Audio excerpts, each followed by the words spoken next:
जिनके नयनों में नंबर बढ़ते चले जा रहे हो, चश्मा उतर नहीं रहा हो, दूर का नहीं दिखे, कहीं किसी को पास का नहीं दिखे, रहते हैं।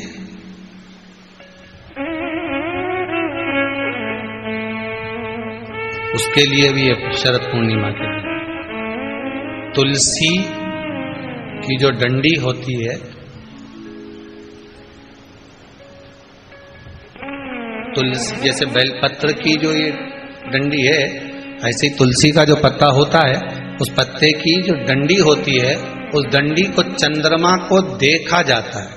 उस डंडी की जो कोर होती है, उस कोर को दृष्टि से मिलाया जाता है शरद पूर्णिमा की रात्रि। ठीक 12 बजे आप चंद्रमा की, जैसे चंद्रमा का भाग, उस चंद्रमा के भाग को आप उस डंडी के भाग से निहारने का प्रयास करिए। महाराज घर में आई है, घी का दिया लगाई है, उस घी के दीप को लगाने के बाद पूर्णिमा के दिन उस पर एक प्लेट थोड़ी तिरछी कर रख दो, जिससे उसकी कालोच, काय की, उस दीप की, घी के दीप की कालोच उस प्लेट पर आ जाए। थोड़ी सी कालोच ले लीजिए, 5-10 मिनट में आ जाएगी। उसको गाय के घी में मिलाकर आंखों में सुरमा लगाकर रात्रि को सो जाइए। 3 दिन बाद आप महसूस करेंगे कि नेत्र की ज्योति बढ़ना प्रारंभ हो रही है। नेत्र अब इस प्रयोग को करने में कोई धन लगा तुम्हारा? अरे बोलो तो सही। कोई दौलत लगी तुम्हारी, कोई संपदा, या फिर तुमने सुअर वाला महाराज के लाके खूब बटोर के दे दिया, कुछ लगा? नहीं। तुम करोगे, लाभ तुम्हें मिलेगा।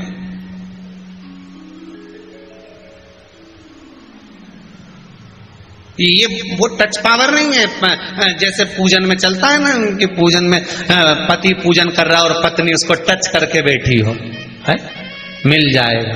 तो हम तो कई बार कथा में कहते हैं कि पति समोसा खा रहा हो ने तू बढ़िया सिर पे पल्लू लेके टच करके बैठी रहे, मिल जाएगा। नहीं वो बफेट में खाना खाए रिसेप्शन में, काय को बेचारा जो जजमान है, बेचारा जो तुम्हारा बीआई जी है, उसका काय को नुकसान करो।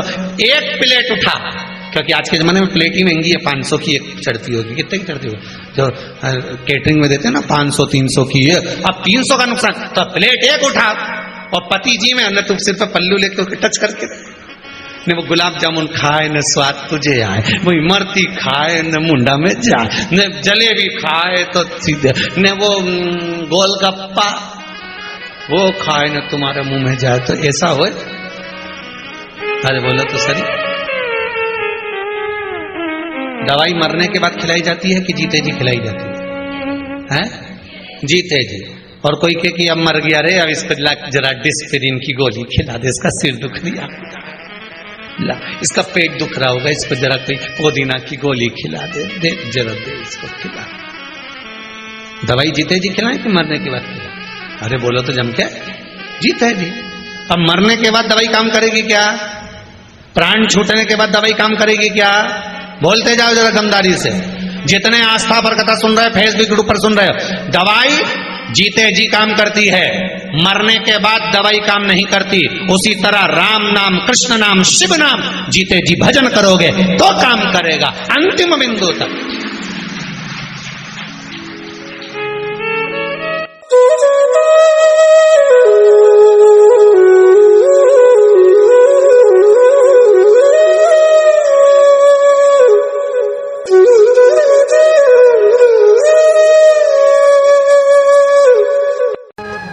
जब पानी का मटका, हंडा, भले तुम्हारे घर में नल से पानी आ रहा हो, आरओ का पानी आ रहा हो, तुमने आरओ लगा रखा हो, और उसके नीचे एक छोटा सा हंडा, मटका, कुछ भी छोटा सा घड़ा, कुछ भी रखना जरूर चाहिए।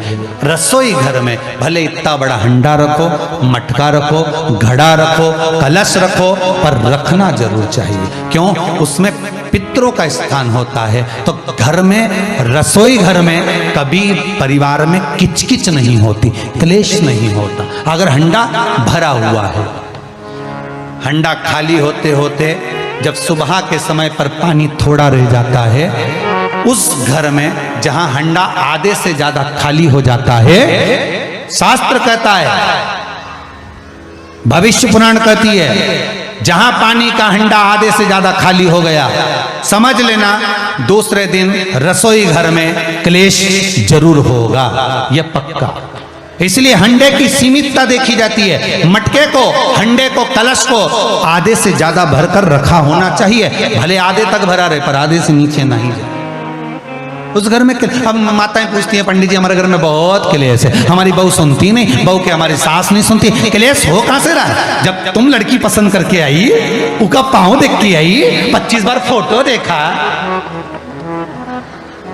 अपनी रकम तोड़वा के बहू को सोने की रकम चढ़वा दी, खुद ने अच्छी साड़ी नहीं पहनी, 10-10 हजार का सूट चढ़ा दिया, चुन्नी बेस, डब्बा दिया तैयार होने का, चप्पल दी नाप की, चूड़ी का नाप मंगवाया, इतना प्रेम, और घर पे आके जगदम्बा हो गई।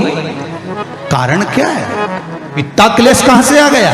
जब तुमने पसंद करी, तुमने देखी, लड़की वालों ने यहां देखा, लड़के वालों ने वहां देखा, जब एक दूसरे को देख के सब बात हुई है, संबंध हुआ, रात भर बात चली, फिर क्या हो गया? यहाँ तो रोज फोन लगाती थी, मम्मी ये वाली साड़ी तैयार कर लो। हाँ बेटा कर ले, ऐसी बात सास और बहू में चले। चूड़ी का नाप भेज दीजिए, चोली का नाप भेज देना, और मैंने डब्बा तैयार कर लिया है, मैंने वीडियो कॉल में दिखाया, देख ले यही है, चप्पल भी लिए, ये भी लिया, चोटी भी ली, गजरा भी लिया, दुनिया का सामान लिया, शादी करी ने 2-3 लाख रुपए तो गार्डन में खर्च कर दिए, ने लोगों के खूब चटाया, 2-3 लाख रुपए खाने में खर्च कर दिए, गिफ्ट भी दिया मेहमानों को। जब इतना खर्च करा, इतनी जोरदार बातचीत थी, फिर आखिर 1-2 साल में ऐसा क्या हो जाए कि ये जगदम्बा ने ये कात्यायनी हो जाए? कारण क्या है? वो कारण तो ढूंढो।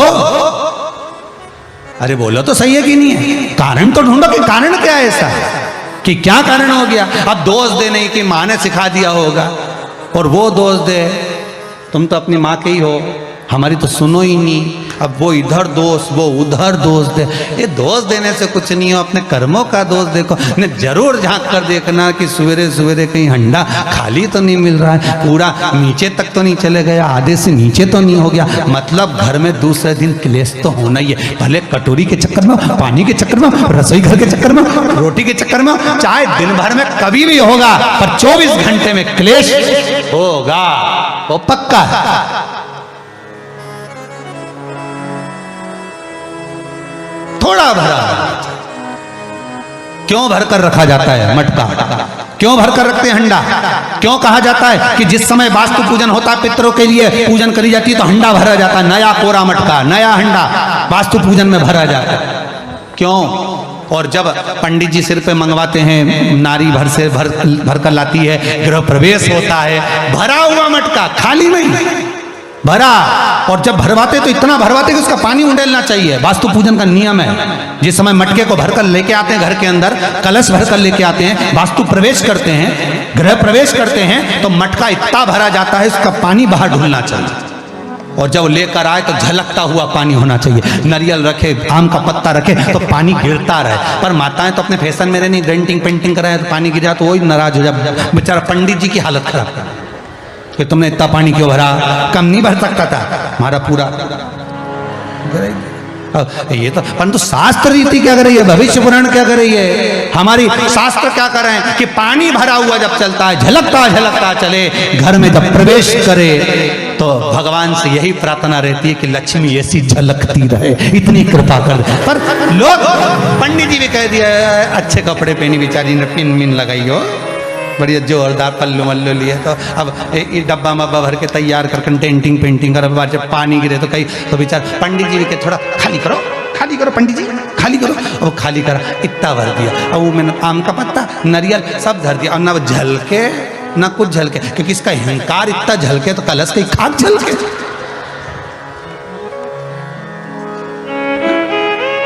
ये तो गृह प्रवेश कर रही तो अपने आप को ऐसी समझ रही कि हमारा बराबर कोई नहीं बनाया, ऐसी, और ऊपर से क्या फोटो खींचना, फोटो खींच, अभी इसका अहंकार इतना झलके तो कलश के खाक झलके। अब जो झलकना वो तो झलका ही नहीं, न झुमका झलका। अब कहा मतलब का झलका सो झलके सो।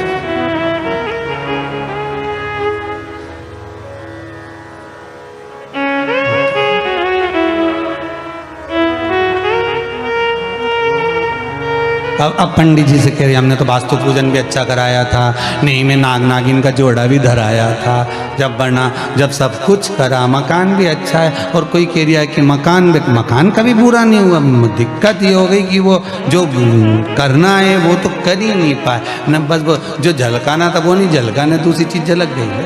अब कहीं का